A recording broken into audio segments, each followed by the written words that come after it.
નમસ્કાર મિત્રો, મારી યુટ્યુબ ચેનલમાં તમારું સ્વાગત છે। આ વિડીયોમાં આપણે શીખીશું કે વિભાજ્ય સંખ્યા કોને કહેવાય અને અવિભાજ્ય સંખ્યા કોને કહેવાય, અથવા કોઈ પણ સંખ્યા આપેલી હોય તો તે સંખ્યાને કેવી રીતે ઓળખવી કે તે વિભાજ્ય છે કે અવિભાજ્ય। મિત્રો, આ બંને પ્રકારની સંખ્યાઓમાં અવિભાજ્ય સંખ્યાને ઓળખવી ખૂબ જ અગત્યનું છે, કારણ કે આગળ જતાં ગણિતની અંદર લસા અને ગુસા, અવિભાજ્ય અવયવો વગેરે આ અવિભાજ્ય સંખ્યાઓની મદદથી શીખીશું। તો તેના માટે અવિભાજ્ય સંખ્યાની ઓળખ કરતાં આવડવું જોઈએ। અવિભાજ્ય સંખ્યાને સમજવા માટે સૌપ્રથમ વિભાજ્ય સંખ્યા કોને કહેવાય તે સમજવું જરૂરી છે। તો ચાલો સૌપ્રથમ આપણે વિભાજ્ય સંખ્યા કોને કહેવાય તે સમજીએ। વિભાજ્ય સંખ્યાને અંગ્રેજીમાં કમ્પોઝિટ નંબર્સ તરીકે ઓળખવામાં આવે છે। વિભાજ્ય સંખ્યા એટલે એવી પ્રાકૃતિક સંખ્યા કે જેને એક અને સંખ્યા પોતે એ સિવાય બીજી અન્ય સંખ્યા વડે પણ નિશેષ ભાગી શકાય, તેને વિભાજ્ય સંખ્યા કહે છે। અહીં કેટલીક વિભાજ્ય સંખ્યાના ઉદાહરણ આપેલા છે, જેમ કે 4, 6, 8, 9, 10, 12, 14, 15, 16। આ બધી સંખ્યાઓ વિભાજ્ય સંખ્યાઓ છે, કારણ કે આ તમામ સંખ્યાઓને એક અને સંખ્યા પોતે એ સિવાય અન્ય બીજી સંખ્યા વડે પણ નિશેષ ભાગી શકાય છે। જેમ કે 4ને 1 અને 4 એ સિવાય 2 વડે પણ નિશેષ ભાગી શકાય। તેવી જ રીતે 6ને 1 અને 6 એ સિવાય 2 અને 3 વડે પણ નિશેષ ભાગી શકાય। એવી જ રીતે આ તમામ સંખ્યાઓને પણ એક અને સંખ્યા પોતે એ સિવાય અન્ય બીજી સંખ્યાઓ વડે નિશેષ ભાગી શકાય છે, તેથી તે તમામ સંખ્યાઓ વિભાજ્ય સંખ્યાઓ કહેવાય। એવી જ રીતે આપણે જોઈશું કે અવિભાજ્ય સંખ્યા કોને કહેવાય। તો અવિભાજ્ય સંખ્યા એટલે એકથી મોટી એવી પ્રાકૃતિક સંખ્યા કે જેને એક અને સંખ્યા પોતે એ સિવાય અન્ય કોઈ સંખ્યા વડે નિશેષ ભાગી ન શકાય। ઉદાહરણ તરીકે 2, 3, 5, 7, 11, 13, 17, 19 આ તમામ અવિભાજ્ય સંખ્યાઓ છે, એટલે કે વિભાજ્ય સંખ્યાથી બિલકુલ ઉલટું। અહીં આપણે એવી પ્રાકૃતિક સંખ્યા ઓળખવાની છે કે જે એકથી મોટી હોય અને એક અને સંખ્યા પોતે એ સિવાય અન્ય કોઈ બીજી સંખ્યા વડે તેનો નિશેષ ભાગ ન થતો હોય। તો અહીં આપણે જોઈશું કે 2ને 1 અને સંખ્યા પોતે 2 સિવાય અન્ય કોઈ સંખ્યા વડે નિશેષ ભાગ ચાલતો નથી, માટે 2 એ અવિભાજ્ય સંખ્યા કહેવાય। એવી જ રીતે 3ને પણ 1 અને 3 સિવાય અન્ય કોઈ સંખ્યા વડે ભાગી શકાય નહીં, તેથી 3 પણ અવિભાજ્ય સંખ્યા છે। તેવી જ રીતે 5, 7, 11, 13, 17, 19 વગેરે પણ અવિભાજ્ય સંખ્યાઓ છે। તો મિત્રો, હવે આપણે જાણીશું કે 1થી 100 વચ્ચે કેટલી અવિભાજ્ય સંખ્યાઓ હોય છે। તો આપણે જાણીએ છીએ કે અવિભાજ્ય સંખ્યાને માત્ર 2 જ અવયવ હોય છે, એક તો 1 અને સંખ્યા પોતે। તો આવો જાણીએ કે 1થી 100 વચ્ચે કેટલી અવિભાજ્ય સંખ્યાઓ છે અને આ સંખ્યાઓ કઈ કઈ છે। 1થી 100 વચ્ચે કુલ 25 અવિભાજ્ય સંખ્યાઓ હોય છે, 74 વિભાજ્ય સંખ્યાઓ હોય છે, અને 1 એ વિભાજ્ય કે અવિભાજ્ય સંખ્યા નથી, પરંતુ તે તટસ્થ સંખ્યા છે। તો સૌપ્રથમ આપણે 1થી 10 વચ્ચેની અવિભાજ્ય સંખ્યા જાણીશું। 1થી 10 વચ્ચેની અવિભાજ્ય સંખ્યામાં સૌથી પ્રથમ સંખ્યા 2 છે। 2 એ અવિભાજ્ય સંખ્યા છે, કારણ કે તેને માત્ર 2 જ અવયવ હોય છે। ત્યાર પછી 3, 5 અને 7 એ પણ અવિભાજ્ય સંખ્યાઓ છે, જ્યારે બાકીની 5 સંખ્યાઓ એ વિભાજ્ય છે, કારણ કે તેમને 2 કરતાં વધુ અવયવ હોય છે। આમ મિત્રો, 1થી 10 વચ્ચે કુલ 4 અવિભાજ્ય સંખ્યાઓ છે, 2, 3, 5 અને 7। હવે પછી 11થી 100 સુધીની અવિભાજ્ય સંખ્યાઓ જાણવા માટે આપણે એક શોર્ટ ટ્રીક અપનાવીશું, જેમાં 2, 3, 5 અને 7ની ચાવીઓનો ઉપયોગ કરી વિભાજ્ય સંખ્યાઓને અલગ પાડીશું। ત્યારબાદ બાકી જે સંખ્યા રહેશે તે અવિભાજ્ય સંખ્યાઓ હશે। તો ચાલો હવે 11થી 100 સુધીમાં કઈ કઈ સંખ્યાઓ અવિભાજ્ય છે તે જાણીએ। તો મિત્રો, સૌપ્રથમ 2 વડે વિભાજ્ય હોય તેવી સંખ્યા છેકી નાખીએ, ત્યારબાદ 5 વડે વિભાજ્ય હોય તેવી સંખ્યાને છેકી નાખીશું।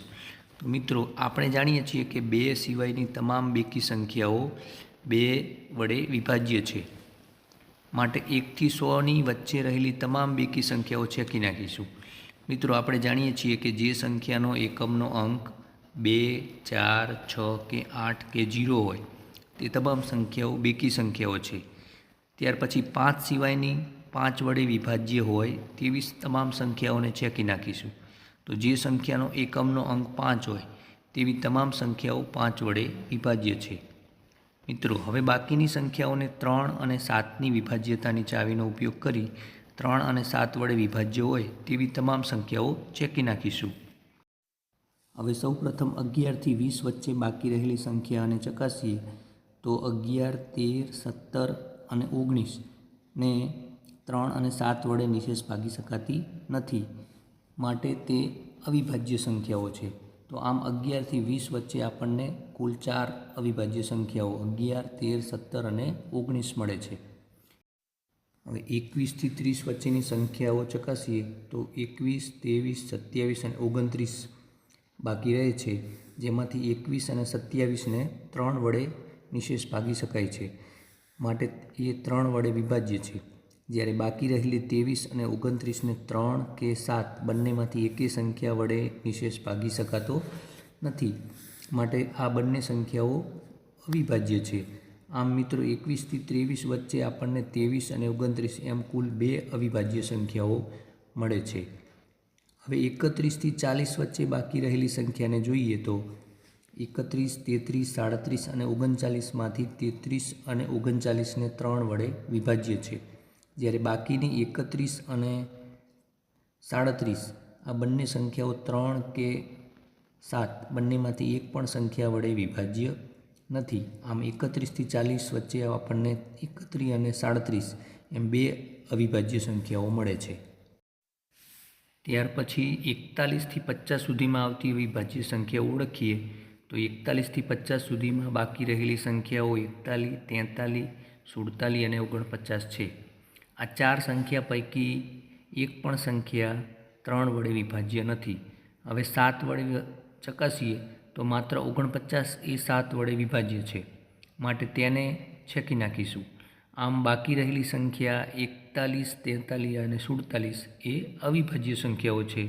આમ 41 થી 50 સુધીમાં આપણને 41, 43 અને 47 એમ કુલ 3 અવિભાજ્ય સંખ્યાઓ મળે છે. ત્યાર પછી 51 થી 60 વચ્ચેની બાકી રહેલી સંખ્યાઓ ચકાસીએ તો બાકી રહેલી 51, 53, 57 અને 59 પૈકી 51 અને 57 એ 3 વડે વિભાજ્ય છે, જ્યારે બાકીની 53 અને 59 એ 3 કે 7 એક પણ સંખ્યા વડે વિભાજ્ય નથી, માટે 51 થી 60 સુધીમાં આપણને 53 અને 59 એમ 2 અવિભાજ્ય સંખ્યાઓ મળે છે.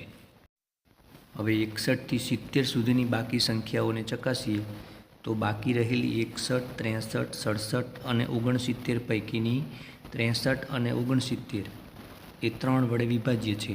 બાકીની 61 અને 67 એ 3 અને 7 વડે વિભાજ્ય નથી, માટે આ બંને સંખ્યાઓ અવિભાજ્ય સંખ્યાઓ છે. આમ 61 થી 70 સુધીમાં 61 અને 67 એમ 2 અવિભાજ્ય સંખ્યાઓ મળે છે.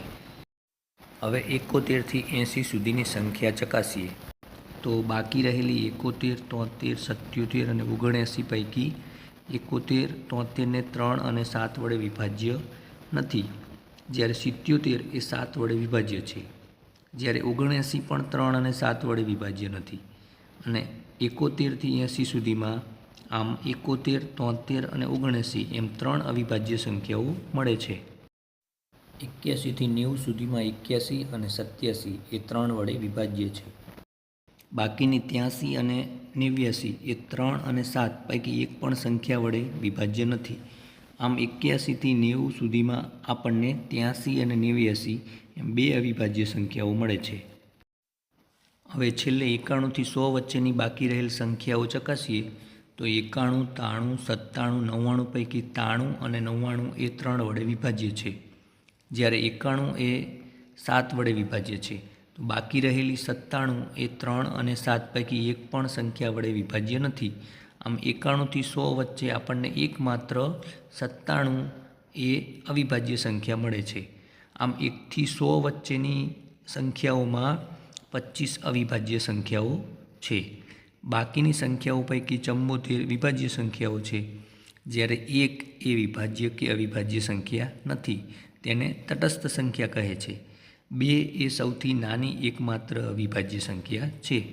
તો વિદ્યાર્થી મિત્રો, આ વિડીયોમાં આપણે વિભાજ્ય અને અવિભાજ્ય સંખ્યાઓ કોને કહેવાય અને 1 થી 100 વચ્ચેની અવિભાજ્ય સંખ્યાઓ કઈ કઈ છે તેની જાણકારી મેળવી.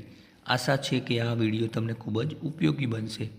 જો આ વિડીયો તમને ગમ્યો હોય તો તેને લાઈક કરો, શેર કરો અને આવા જ અવનવા વિડીયો જોવા માટે ચેનલને સબસ્ક્રાઈબ કરજો. આવજો.